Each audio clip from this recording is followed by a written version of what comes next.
Kasus pembunuhan ibu dan anak di Subang hari ini Minggu tanggal 12 Desember tahun 2021 memasuki hari ke-119.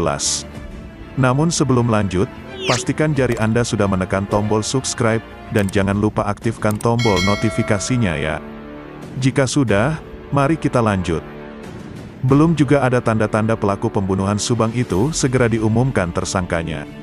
Tetapi, meski begitu semuanya meyakini bahwa saat ini merupakan krusial dan menjadi detik-detik akhir buat menentukan tersangka kasus pembunuhan ibu dan anak di Subang.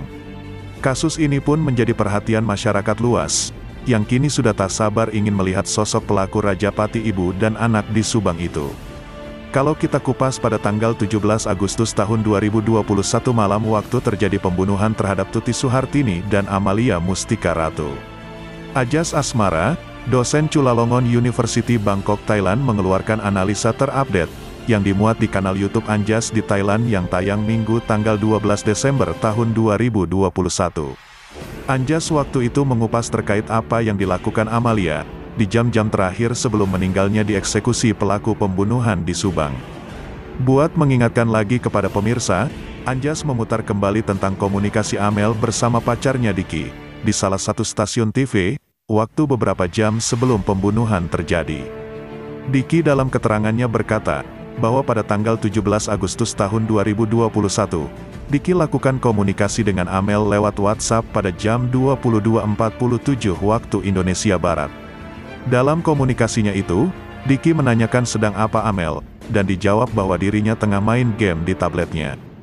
Jadi, sesudah berkomunikasi lewat WA dengan Diki, Amel dan ibunya menerima tamu, yang menurut keterangan saksi lainnya, bahwa sekitar jam 12 malam tanggal 17 Agustus tahun 2021, melihat ada 5 orang di tempat kejadian perkara rumah Ibu Tuti.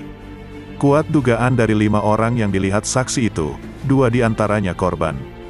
Jadi tamu yang datang pada malam itu ialah seorang perempuan dan 2 orang laki-laki. Tamu itu ialah orang-orang yang sudah dikenal oleh kedua korban, sebab mereka dapat bertamu pada jam tengah malam ke rumah Ibu Tuti. Tentulah orang-orang itu mau diterima sebab sudah dikenal oleh korban.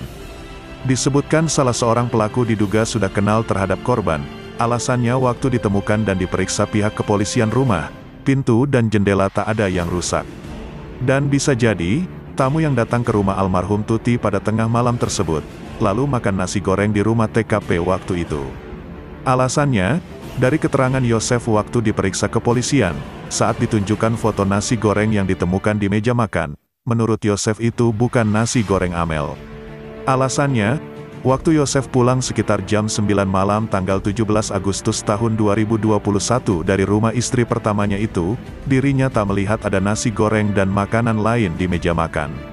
Yosef pun menjelaskan, keadaan tim penyidik bagaimana kebiasaan Amel kalau makan nasi goreng pembelian dari luar. Pada awal pengungkapan kasus pembunuhan di Subang, sampai tanggal 30 Agustus tahun 2021, jumlah saksi yang diperiksa oleh tim penyidik sebanyak 25 orang, tetapi saat ini jumlahnya bertambah lebih dari 2 kali lipat menjadi 55 orang. Mungkinkah ada sebagian saksi yang tak kredibel atau berbohong, sampai tim penyidik kesulitan buat menggabungkan potongan-potongan atau puzzle kasus pembunuhan Subang itu? Tim penyidik lalu memilah-milah mana saksi yang kredibel, serta mana saksi-saksi yang kemungkinan melakukan framing.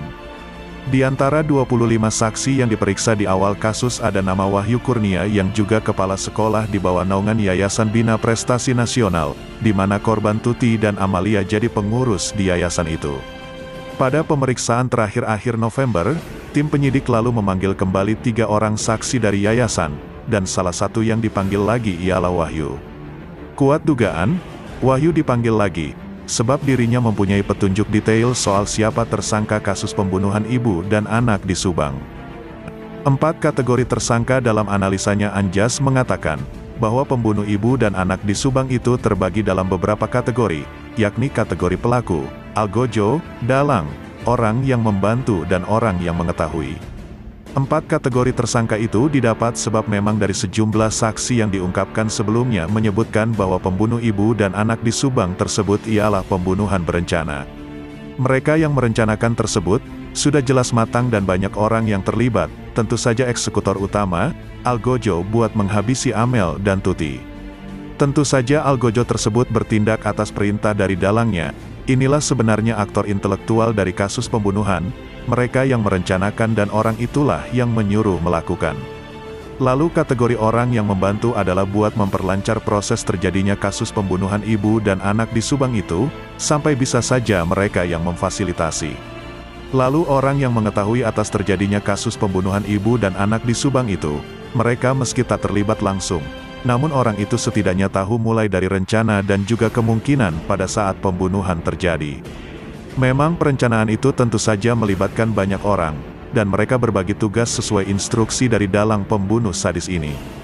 Bila satu terungkap maka akan merembet terhadap kategori pelaku lainnya, ucap pakar hukum Dr. Musa Darwin Payne waktu dihubungi desjabar.com.